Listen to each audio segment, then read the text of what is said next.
ஒரு கிராமத்தில் பெரிய அர்ச்சமரம் ஒன்று இருந்தது.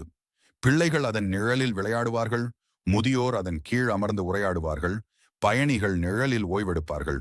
ஒரு நாள் சுந்தர் என்ற இளைஞன் நகரத்தில் வேலை பார்த்துவிட்டு கிராமம் திரும்பினான்.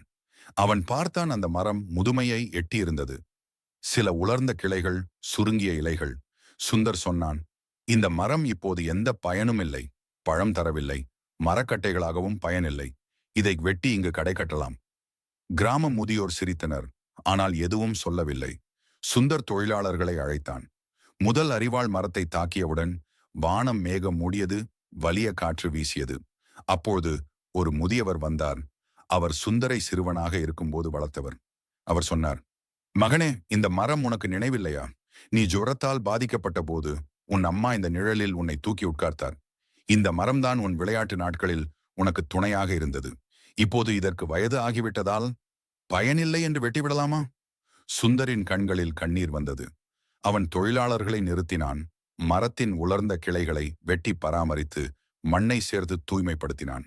பின்னர் சொன்னான், பயனளிப்பது முக்கியமல்ல, வாழ்ந்த வாழ்க்கையில் நமக்கு உதவியவர்களுக்கு மரியாதை கொடுக்க வேண்டும். பாடம்: எங்களை வாழ வைத்தவர்களை அவர்கள் பலவீனமடைந்த காலத்தில் மரியாதையின்றி விலக்கக்கூடாது.